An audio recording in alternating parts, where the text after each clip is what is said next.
Hello friends, welcome to my channel affairs.net। Friends, पिछले 3-4 दिनों से हमास और इजराइल के बीच वॉर चल रहा है। आप सब ने भी सुना होगा, दिन रात अभी यही टॉपिक हर जगह कवर किया जा रहा है। फिर भी मैं आपको बता दूं, कुछ दिन पहले हमास ने गाजा पट्टी से अचानक इजराइल पे करीब 5000 रॉकेट दाग दिए, वो भी सिर्फ आधे घंटे के अंदर। सिर्फ आधे घंटे के अंदर हमास ने इजराइल के शहरों में 5000 रॉकेट्स दाग दिए। जबकि इजराइल हमेशा से दावा करता है कि उनकी डिफेंस सिस्टम इतना पावरफुल है कि उन्हें कोई भी कुछ नहीं कर सकता। खैर, 5000 रॉकेट्स में इजराइल ने बहुत से रॉकेट्स को हवा में ही मार दिया, लेकिन फिर भी इतना सारा रॉकेट को इंटरसेप्ट कर पाना मुश्किल हो गया और इजराइल के शहरों में गिरा, जिससे काफ़ी लोगों की जानें गई और हज़ारों से ज़्यादा लोग घायल हो गए। बदले में इजराइल ने भी एयर स्ट्राइक टारगेट किया हमास पर, जो कि गाजा पट्टी इलाके में रहता है। वहाँ बहुत सारे सिविलियंस भी रहते हैं। इस एयर स्ट्राइक की वजह से हज़ारों लोगों की मौत हुई और बहुत सारे नागरिक घायल भी हो गए। तो ये न्यूज़ था शुरुआती हमलों के, जिसमें दोनों तरफ से नागरिकों की मौत हुई और ये युद्ध अभी भी जारी है। इजराइल अभी भी गाजा पट्टी पर बॉम्बिंग कर रहा है। आइए अब हम थोड़ा डिटेल में जानेंगे कि आखिर इजराइल पैलेस्टीन के बीच युद्ध क्यों इतने लंबे समय से हो रहा है। आप सब ने ओटोमन एम्पायर के बारे में सुना होगा। अगर नहीं सुने हैं तो कमेंट सेक्शन में बताएं, मैं इसके लिए अलग से एक वीडियो बना दूंगा। ओटोमन एम्पायर एक ऐसा एम्पायर था जो 3 कॉन्टिनेंट्स में फैला हुआ था, जो करीब 750 साल तक शासन किया।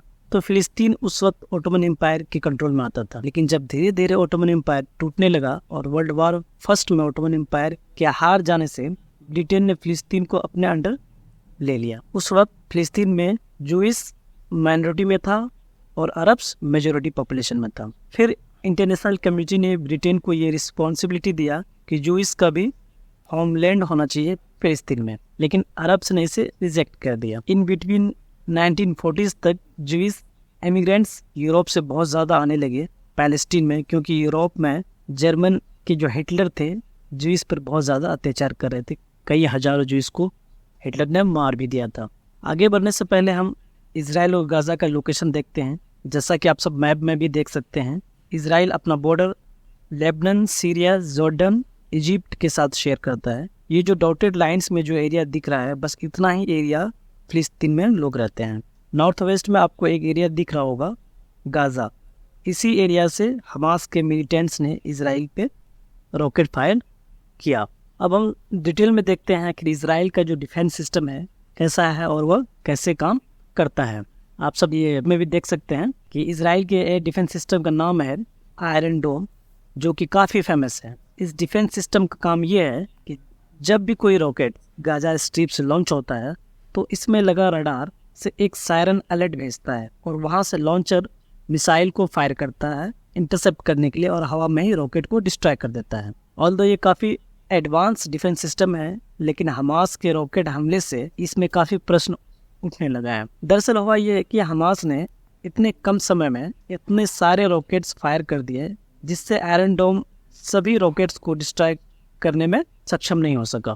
इतने बड़े स्केल पे कॉन्फ्लिक्ट होने के बाद हमास आखिर क्या चाहता है? तो हमास की तरफ से मंडे को एक बयान जारी किया गया है, जिसमें उन्होंने कहा है कि इजराइल को सभी पैलेस्टीनियन प्रिजनर्स को छोड़ देना चाहिए और इजराइल ने जो वेस्ट बैंक और जेरूसलम का एरिया, खासतौर पर अल अक्सा मस्जिद वाला एरिया जो कब्जा कर रखा है, उसे खाली कर दें। आप सब जान रहे होंगे, अल अक्सा मस्जिद इस्लाम रिलीजन में मक्का और मदीना के बाद तीसरा सबसे पवित्र स्थल माना जाता है। इतना बड़ा कॉन्फ्लिक्ट होने के बाद हम ये देखेंगे कि इंडिया का स्टैंड क्या रहा है। शुरू से हिस्टोरिकली इंडिया किस साइड स्टैंड किया है। वैसे तो इंडिया हिस्टोरिकली पैलेस्टीन को सपोर्ट करते आ रहा है, लेकिन पिछले कुछ सालों से ये सपोर्ट कम होता दिख रहा है और इजराइल की तरफ से झुकाव ज़्यादा दिख रहा है, क्योंकि इजराइल पे जो अटैक हुआ था उस अटैक को टेररिस्ट अटैक भी बताया था हमारे देश के प्रधानमंत्री नरेंद्र मोदी ने। अभी कुछ लेटेस्ट अपडेट्स आया है जिसमें दोनों साइड से करीब 1300 से ज़्यादा लोग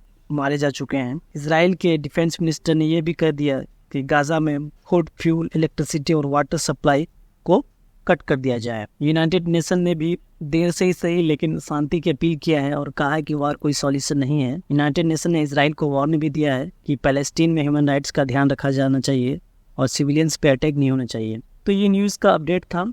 ऐसा लगता है कि ये वॉर इतनी जल्दी खत्म नहीं होने वाली है। हम सभी ये उम्मीद करते हैं कि उस क्षेत्र में जल्द से जल्द शांति बहाल हो। अगर आपको ये वीडियो अच्छी लगी हो तो वीडियो को लाइक करें, कुछ जानने को मिला हो तो अपने दोस्तों के साथ शेयर ज़रूर करें और मेरे चैनल को सब्सक्राइब भी कर दें ताकि आपको ऐसे ही इंफॉर्मेटिव वीडियो मिलती रहे। Thank you very much. जय हिंद दोस्तों।